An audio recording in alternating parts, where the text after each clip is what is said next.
Welcome to the UQ School of Architecture Architectural Technology courses. In this series we will be talking about the regulation of energy use in buildings to reduce greenhouse gases with reference to the Australian National Construction Code Section J. Section J is an important document that attempts to regulate the performance of buildings and in turn increase the standards so as to progressively increase the performance of our building stock at a national level. In broad terms, this is a noble and important activity, but at the same time, we must recognise the limitations and sometimes frustrations this creates. Given that the focus is on control, measure, regulation and certainty, the effect is that buildings tend towards efficient but conditioned and controlled spaces so that they can be validated. Solutions that focus on bioclimatic and passive design strategies are more difficult to measure and regulate, and as such are more difficult to validate, despite the fact that they may be extremely energy efficient. So whilst the base level of building performance is getting better, this level of performance tends to drive the document to a degree that compliance trends towards a low common denominator. Section J starts from the right place, which is climate. Climate and climate zones are at the heart of the document, which spells out 8 distinct climate zones. These climate zones have been developed with the Australian Bureau of Meteorology and define the starting point for design and performance standards. There are 8 climate zones defined in Australia. Zones 1 to 3, which have hot summers and warm to mild winters, tend to gear solutions towards minimising the amount of cooling needed. It should be noted that Zone 2, which can be described as subtropical, does account for a small element of heating loss minimisation in the winter months. Zones 4 to 6 need to achieve a balance between minimising heat loss in winter and minimise the cooling load needed in summer. Zones 7 and 8 are highly geared towards minimising heat loss as their primary aim. Climate maps are available as a free download from the Australian Building Codes Board and include detailed maps of each state. It is important to properly understand the climate zone as it can impact the calculations needed in Section J. In Queensland, for example, the Australia-wide map seems to indicate mostly Zones 1 to 3. However, the Darling Downs region of the southeast corner has pockets of Zone 5. In the Sydney metropolitan area, the problem is more acute as large parts of the western suburbs are different climate zones compared to, say, the northern beaches. As a document, the Australian National Construction Code is set up as a cascading set of related aims and objectives that progressively drill down to a set of prescribed principles and solutions that can be deployed to meet the performance requirements that in turn fulfill the functional statements that lead to the ultimate aim of the section of the National Construction Code. The key part of meeting the standards set by the National Construction Code is the aspect related to building performance. The avenue for innovation in this respect is to explore alternative solutions that meet or exceed those solutions set out in the deemed to comply or deemed to satisfy category. The main way that this can be done is through research into precedents, testing of possible solutions through simulations, and ultimately through large-scale testing. Innovation in the construction industry is to some degree based on conceptual design principles, but to a large degree the work of architectural science and materials science, which is repeatable but often invisible. In this image we can see the testing of a large sample of a facade prototype built at a scale of 1:1. For larger commercial projects, full-scale mock-ups and testing is more commonplace than one might expect. Here, a powerful turboprop is simulating a high wind environment with wind-driven rain to test both the integrity of the lateral structural capacity and its resistance to the ingress of water.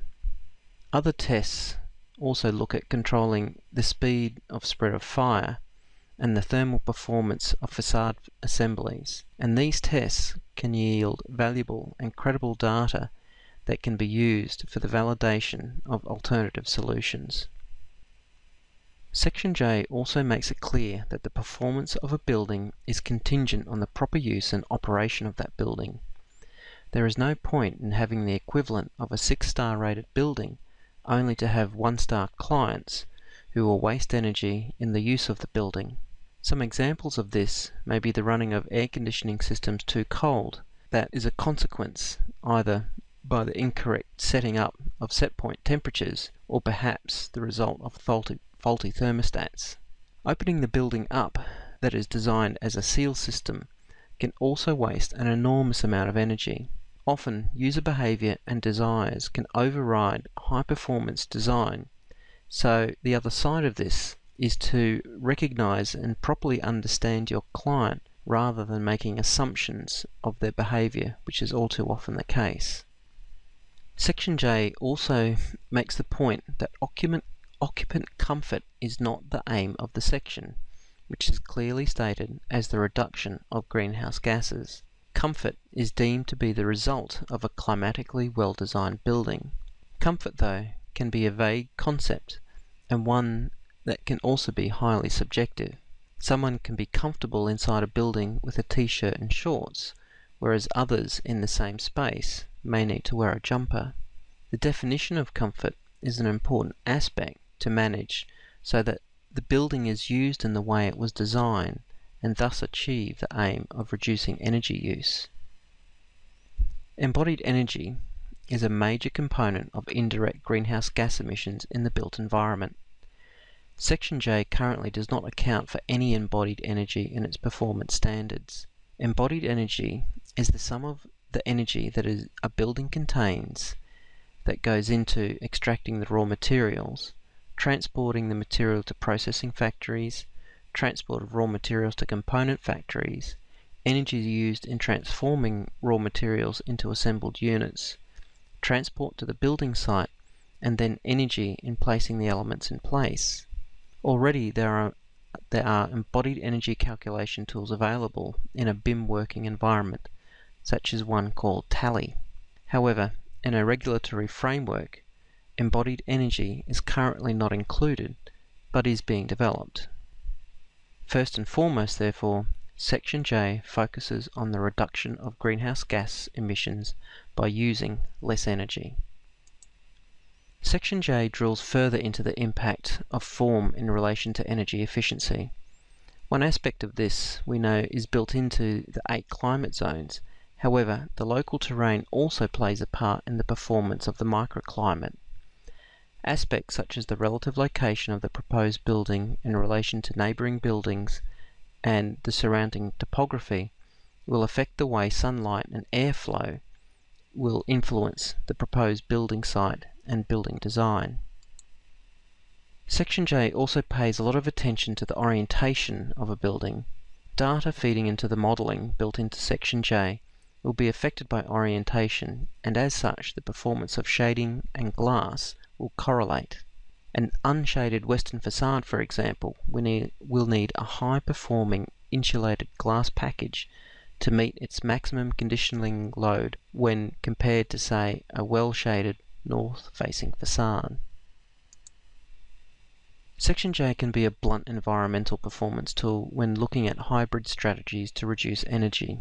Deemed to satisfy solutions favour a sealed building. Reducing the loss of energy through the envelope is a key objective of the National Construction Code, which on one level can be enhanced if we rely on passive ventilation during those days when the weather is fine and not too hot. The number of comfort days in a subtropical climate is higher than other climate zones, and therefore enabling better models for mixed mode buildings would help further advance the key aim of Section J. Given that Section J focuses on reduced energy usage, the use of renewables is encouraged. Using solar hot water is now part of the deemed to satisfy solutions, with other forms of alternative energy such as wind or heat pumps also in the mix. The use of gas as a heating fuel in addition to on-site energy generation has also been increasing, in part due to Section J and other building rating tools. That concludes this video outlining the regulation of energy usage in new buildings to reduce greenhouse gases. Be sure to check in with other videos in the series.